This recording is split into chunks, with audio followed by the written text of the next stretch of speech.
Hi guys, in today's video I want to show you how you can use overexposed shot to your advantage color grading wise, and why you should not be scared of overexposed shots, and even why those kind of shots looks better when you grade them. So yeah, without further ado, let's start.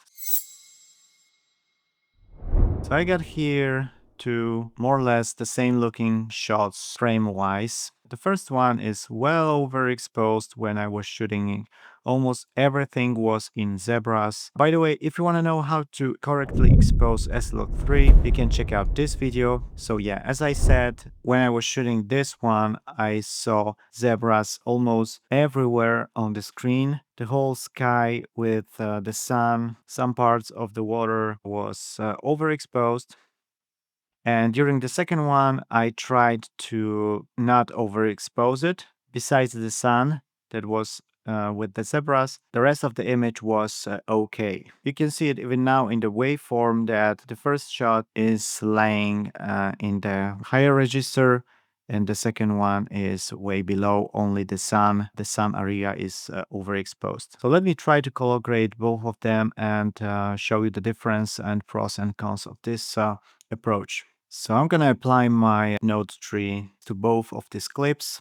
Let me quickly do that right now. So yeah, this is my standard S-Log3 node tree. In this case, I use CST. By the way, again, if you want to learn how to color grade S-Log3 in Davinci Resolve, what are the approaches, what are the options you got, you can check out this video. So starting with exposure, as you see on the waveform and also in the previous screen, this is way too bright. We need to decrease the exposure. So I'll do that with the HDR wheel. Let me observe my waveform. So yeah, let's decrease it by step and a half.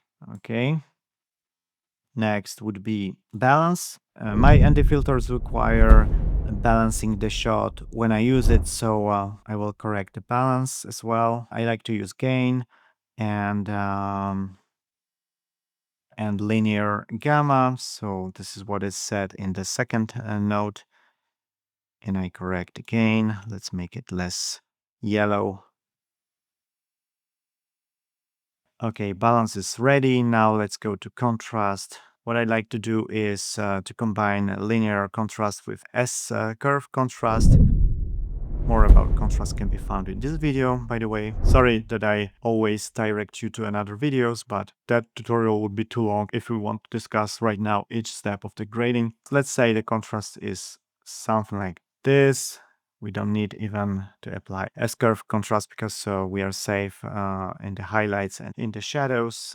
And maybe I will boost a bit the colors.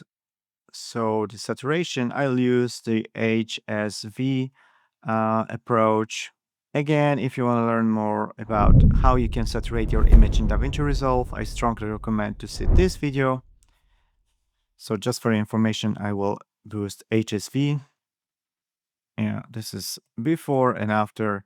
And what I like to do is to brighten the shadows area, and I'll do it by using the shadows control in the primaries wheels.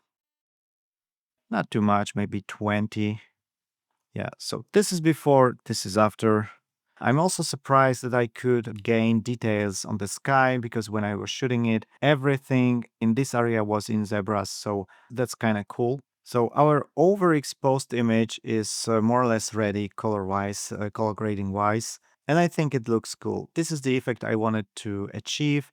I want it to be looking like this, showing that this is a very sunny day, that the sunshine is blinding, and apart from it, we still can see the details of the background. Okay, let's try to grade now the second clip, which was recorded with all the details, with no overexposure problem. As before, let me observe my waveform. As you see, it's maybe a little bit too dark. Maybe I cranked up my anti-filter too much, but I was trying to give you the idea between two approaches, so it's more obvious. So right now I will boost up the exposure just a bit because I think it's too dark. So I will go to my HDR again and let me boost it by maybe a half step, maybe one step. Let's do it one step. Yeah, I need to go even more if I compare my waveforms, so I'll boost it 1.5 steps in this case. Yeah, it's more or less the same, at the same level as the first shot, and I will balance it.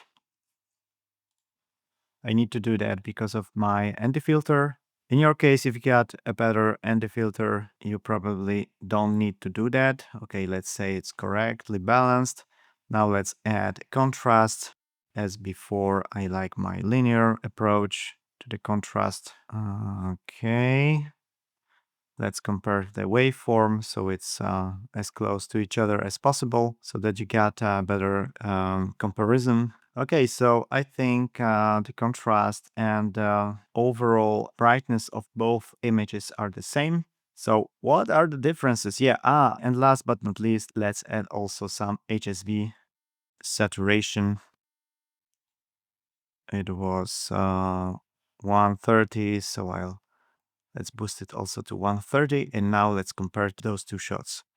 So as you see, the main differences and the main problems are that my overexposed image was very much easier to grade. I could recuperate shadows. I could better recuperate colors. It was much easier to do it. If you compare the sky, it's much more better looking on my overexposed image. Of course, you can try to further tune, further grade the second shot. Let's try to do it. What I can try to do on my second image, I can go to saturation and try to use color slice, which is a very nice tool to saturate the image.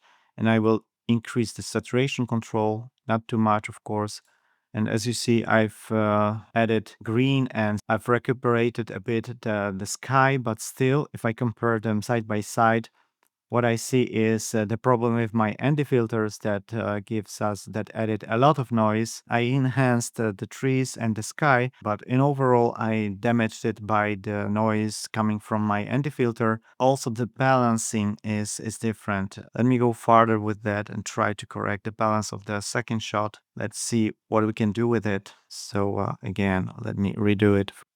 So it looks as close. Uh,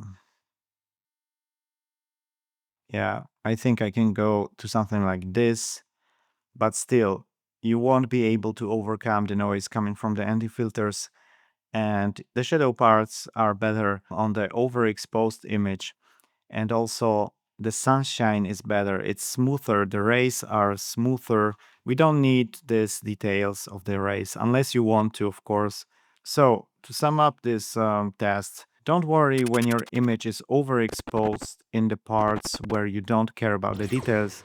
Like in this case, I wasn't care about the sky and the overall sunshine because I want to focus on the rest of the image, like the trees, the water, the sky, and then the color of the sky and this road. So even though you try to not overexpose your image using your anti-filter, you do your best while shooting it. In post-production, while grading, you'll see that the effect is worse. So don't be afraid to overexpose your shots. Experiment with it, especially when you get a very hard, strong spot of light like a sunset, a sunrise. You don't care about the areas next to the sun, if the details there are visible or not. You want to have the overall look of the image to be decent. Okay, guys, let me know what you think in the comment of this test. What's your experience with overexposing your shots? Tap subscribe if you haven't already, and if you learned something. If you liked it, check out my other tutorials. Cheers and see you in the next one.